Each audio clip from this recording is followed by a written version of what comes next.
Good team win right there.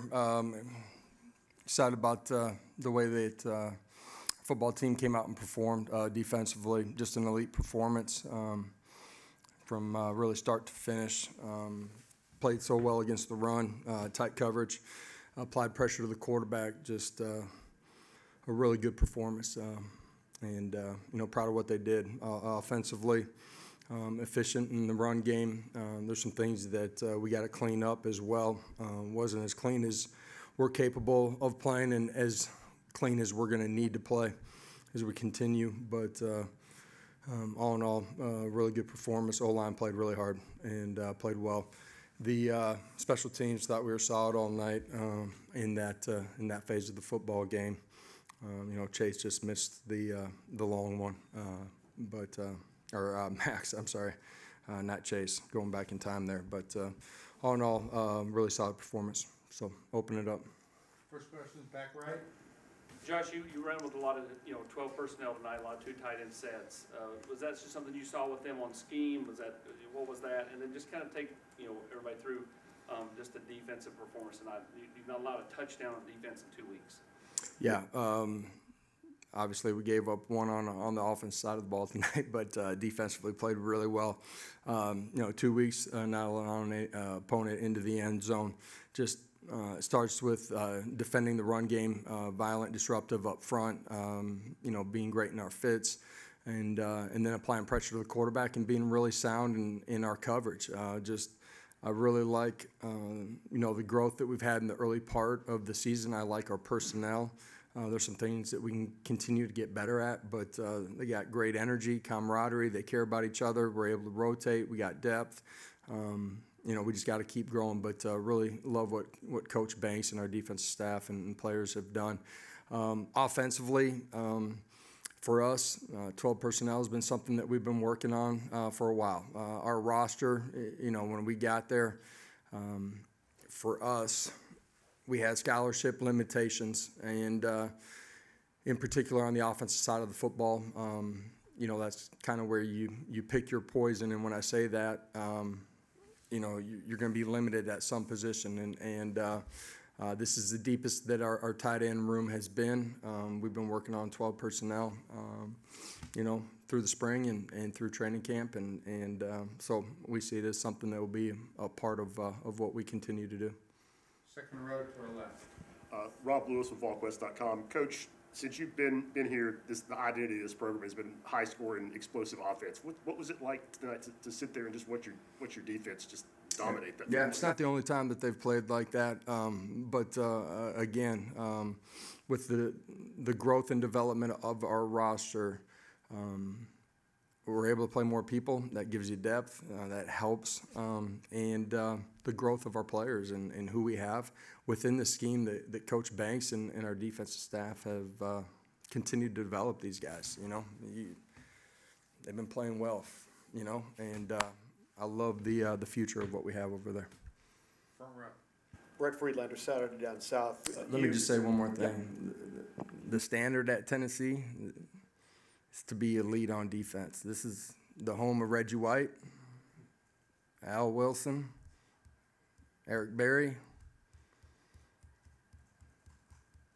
You moved the ball pretty well in the first half.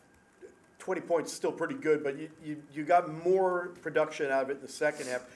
Was it a matter of adjustments, or was it a short field, or what was the difference? Nah, kind of stubbed our toe early on one of the drives, and didn't take advantage of it. Had turnover on one of the early drives in the first half too. So there were some self-inflicted wounds, and then the holding penalty when you're in 2-minute drive. Just the score of the game and flow of it, knowing that we get the ball at the beginning of the second half. Wanted to play smart football right there and not a advantageous spot. So it's just kind of the way it unfolded. Top left camera. In the back, Camille Gear, WBIR coach. Fan base obviously really pumped up between the big win last week and the big win this week. Is this just the tip of the iceberg, what this offense and Nico can do?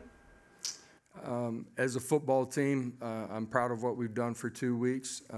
There's a lot of meat left on the bone for us. Defensively, really strong performance tonight. Offensively, some really good things. There's some things that we have to be better at and play cleaner. Again, there's a lot left out for us. They're good teams continue to get better throughout the course of the year. The chemistry, camaraderie is important as you continue to go through the season too. And for us as a football team, we got to continue to grow. And the schedule we have in front of us obviously is extremely difficult, but we got to keep growing. You read from the Associated Press. I just wonder, can you assess Nico's play? What'd you think? Yeah, I thought all in all played really well. There's 2 plays he'd like to have back. Fundamentally just missed the throw over the middle of the football field in the first half. And at the end of the day, no matter what's happening around him, he's got to be right inside of the pocket as he's getting hit on the pass concept down there in the red zone. So he played within himself. He responded extremely well to adversity. I think that's one of the things we really haven't seen from him yet.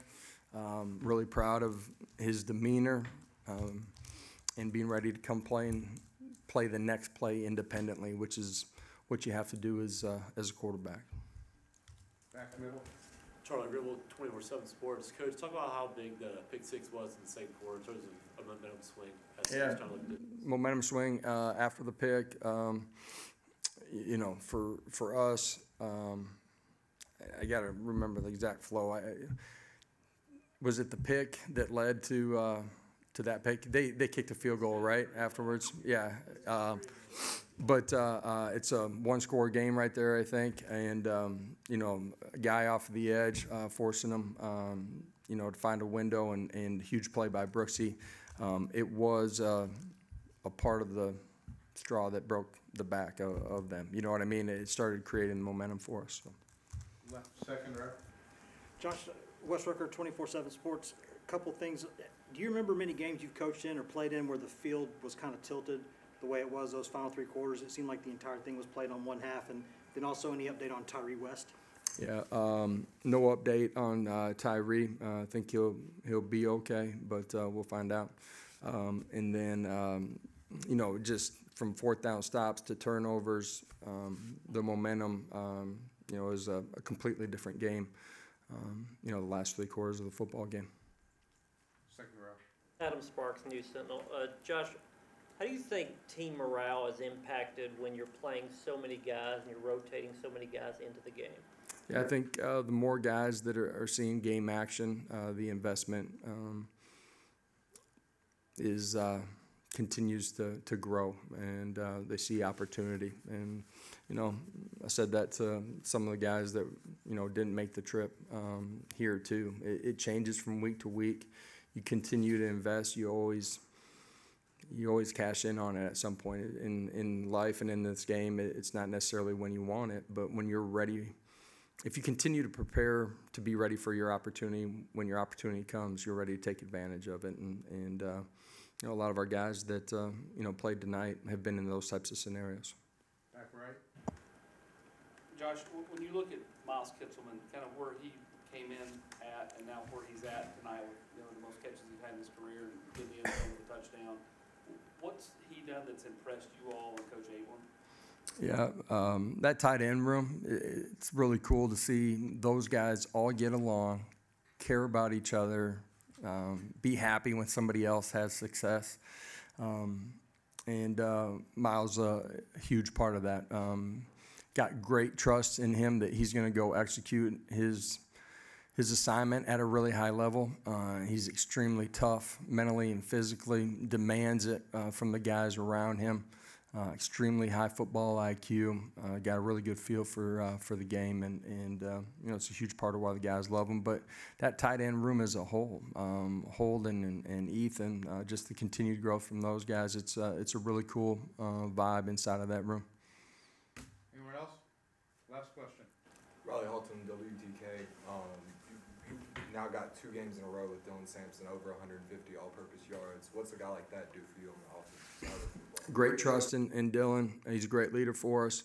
But you can put him in any position, he's a guy that can have success, and that's pass protection, it's as a runner, it's out in space as a receiver, it's, you know, getting him, you know, swing passes, whatever it might be. He's got great skill set.